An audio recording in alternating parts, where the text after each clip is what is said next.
हरि कृष्णा, जय श्री हरि, ओम नमः शिवाय। प्रिय भक्तजनों, आज आप लोग फागुन मास की बहुत ही दुर्लभ कथा सुनेंगे। तो आइए बड़ी ही श्रद्धा और प्रसन्नचित मन से सुनते हैं आज की कथा। द्वारका में श्री कृष्ण का राज उचित स्वागत। सूत जी कहते हैं, श्री कृष्ण ने अपने समृद्ध आनर्त देश में पहुंचकर वहां के लोगों की विरह वेदना बहुत कुछ शांत करते हुए अपना श्रेष्ठ 5 जन्य नामक शंख बजाया। भगवान के होठों की लाली से लाल हुआ वह श्वेत वर्ण का शंख बजते समय उनके कर कमलों में ऐसे शोभायमान हुआ जैसे लाल रंग के कमलों पर बैठकर कोई राजहंस उच्च स्वर से मधुर गान कर रहा हो। भगवान के शंख की वह ध्वनि संसार के भय को भयभीत करने वाली है। उसे सुनकर सारी प्रजा अपने स्वामी श्री कृष्ण के दर्शन की लालसा से नगर के बाहर निकल आई। भगवान श्री कृष्ण आत्मा राम हैं। वे अपने आत्मलाभ से ही सदा सर्वदा पूर्ण काम है। फिर भी जैसे लोग बड़े आदर से भगवान सूर्य को भी दीप दान करते हैं, वैसे ही अनेक प्रकार की भेंटों से प्रजा ने श्री कृष्ण का स्वागत किया। सबके मुख कमल प्रेम से खिल उठे। वे हर्ष गदगद वाणी से सबके सुहृदय और संरक्षक भगवान श्री कृष्ण की ठीक वैसे ही स्तुति करने लगे जैसे बालक अपने पिता से अपनी तोतनी बोली में करते हैं। स्वामिन, हम आपके उन चरण कमलों को सदा सर्वदा प्रणाम करते हैं जिनकी वंदना ब्रह्मा, शंकर और इंद्र तक करते हैं, जो इस संसार में परम कल्याण चाहने वालों के लिए सर्वोत्तम आश्रय है, जिनकी शरण ले लेने पर परम समर्थ काल भी एक बाल तक बांका नहीं कर सकता। विश्व भावन आप ही हमारे माता सुहृदय स्वामी और पिता हैं। आप ही हमारे सद्गुरु और परम आराध्य देव हैं। आपके चरणों की सेवा से हम कृतार्थ हो रहे हैं। आप ही हमारा कल्याण करें। आहा, हम आपको पाकर सनाथ हो गए, क्योंकि आपके सर्व सौंदर्य सार अनुपम रूप का हम दर्शन करते रहते हैं। कितना सुंदर मुख है, प्रेम पूर्ण मुस्कान से स्निग्ध चितवन। यह दर्शन तो देवताओं के लिए भी दुर्लभ है। कमल नयन श्री कृष्ण, जब आप अपने बंधु बांधवों से मिलने के लिए हस्तिनापुर अथवा मथुरा चले जाते हैं, तब आपके बिना हमारा एक एक क्षण कोटि कोटि वर्षों के समान लंबा हो जाता है। आपके बिना हमारी दशा वैसे ही हो जाती है जैसे सूर्य के बिना आँखों की। भक्त वत्सल भगवान श्री कृष्ण प्रजा के मुख से ऐसे वचन सुनते हुए और अपनी कृपामयी दृष्टि से उन पर अनुग्रह की वृष्टि करते हुए द्वारका में प्रविष्ट हुए। जैसे नाग अपनी नगरी भोगवती की रक्षा करते हैं, वैसे ही भगवान की वह द्वारकापुरी भी मधु, भोज, दशहार, अर्ह, कुकुर, अंधक और विष्णुवंशी यादवों से, जिनके पराक्रम की तुलना और किसी से भी नहीं की जा सकती, सुरक्षित थी। वह पूरी समस्त ऋतुओं के संपूर्ण वैभव से संपन्न एवं पवित्र वृक्षों एवं लताओं के कुंजों से युक्त थी। स्थान स्थान पर फलों से पूर्ण उद्यान, पुष्प वाटिकाएं एवं क्रीड़ावन थे। बीच बीच में कमल युक्त सरोवर नगर की शोभा बढ़ा रहे थे। नगर के फाटकों, महल के दरवाजों और सड़कों पर भगवान के स्वागतार्थ बंदरवारें लगाई गई थी। चारों ओर चित्र विचित्र ध्वजा पताकाएं फहरा रही थीं, जिनसे उन स्थानों पर धमाका कोई प्रभाव नहीं पड़ता था।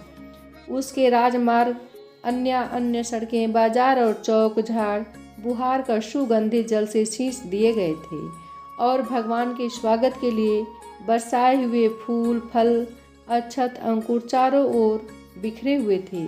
घरों के प्रत्येक द्वार पर दही, अक्षत, फल, ईंख, जल से भरे हुए कलश, उपहार की वस्तुएं और धूप दीप आदि सजा दिए गए थे।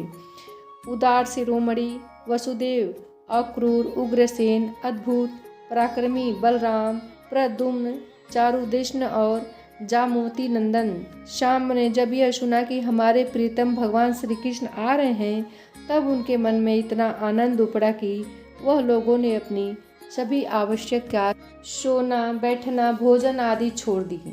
प्रेम के आवेग से उनका हृदय छलछलने लगा। वे मंगल शकुन के लिए एक गजराज को आगे करके स्वस्थ आयन पाठ करते हुए मांगलिक सामग्रियों से सुसज्जित ब्राह्मणों को साथ लेकर चले। शंख और तुरही आदि बाजे बजने लगे और वेद ध्वनि होने लगी। वे सब हर्षित होकर रथों पर सवार हुए और बड़ी आदर बुद्धि से भगवान की अगवानी करने चले।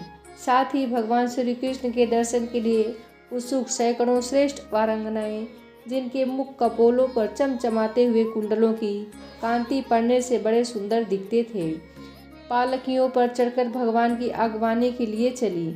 बहुत से नट, नाचने वाले, गाने वाले, बिरत बखानने वाले, सूत, मागध और बंदीजन भगवान श्री कृष्ण के अद्भुत चरित्रों का गायन करते हुए चले। भगवान श्री कृष्ण ने बंधु बांधवों, नागरिकों और सेवकों से उनकी योग्यता के अनुसार अलग अलग मिलकर सबका सम्मान किया। किसी को सिर झुकाकर प्रणाम किया, किसी को वाणी से अभिवादन किया, किसी को हृदय से लगा लिया, किसी के साथ हाथ मिलाया, किसी की ओर देखकर मुस्कुरा भर दिया और किसी को केवल प्रेम भरी दृष्टि से देख लिया। जिसकी जो इच्छा थी उसे वही वरदान दिया। इस प्रकार चांडाल पर्यंत सबको संतुष्ट करके गुरुजन, सपत्नीक ब्राह्मण और वृद्धों का तथा दूसरे लोगों का भी आशीर्वाद ग्रहण करते एवं बंदीजनों से बिरदावली सुनते हुए सबके साथ भगवान श्री कृष्ण ने नगर में प्रवेश किया। शौनक जी, जिस समय भगवान राजमार्ग से आ रहे थे उस समय द्वारका की कुल कामनियाँ भगवान के दर्शन को ही परमानंद मानकर अपनी अपनी अटारियों पर चढ़ गईं। भगवान का वक्षस्थल मूर्तिमान सौंदर्य लक्ष्मी का निवास स्थान है।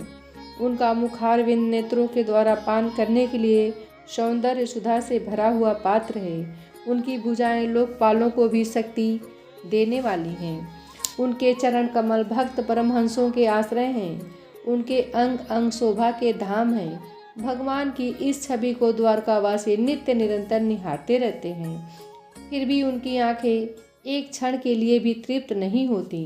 द्वारका के राजपथ पर भगवान श्री कृष्ण के ऊपर श्वेत वर्ण का छत्र तना हुआ था। श्वेत चमन डुलाए जा रहे थे। चारों ओर से पुष्पों की वर्षा हो रही थी। वे पीताम्बर और बनमाला धारण किए हुए थे।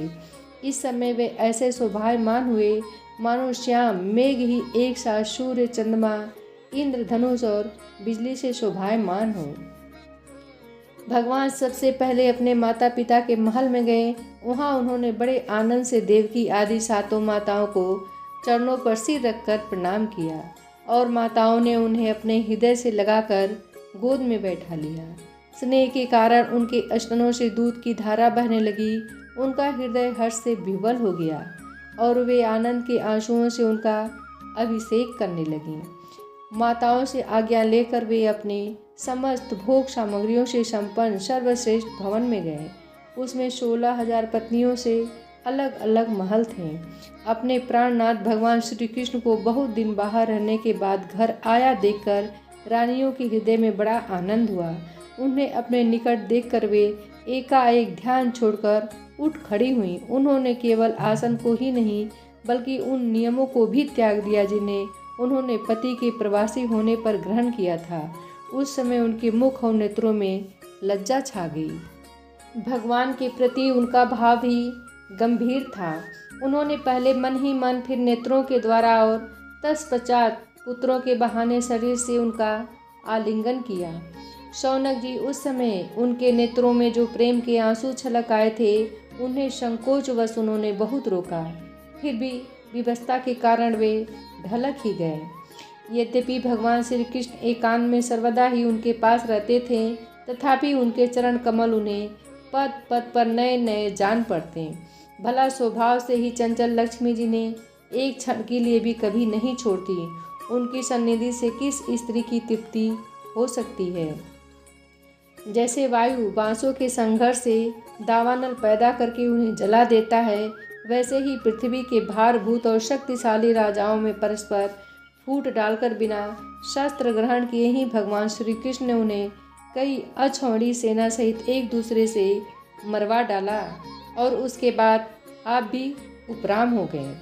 साक्षात परमेश्वर ही अपनी लीला से इस मनुष्य लोक में अवतीर्ण हुए थे और सहर्षों रमणी रत्नों में रहकर उन्होंने साधारण मनुष्य की तरह क्रीड़ा की।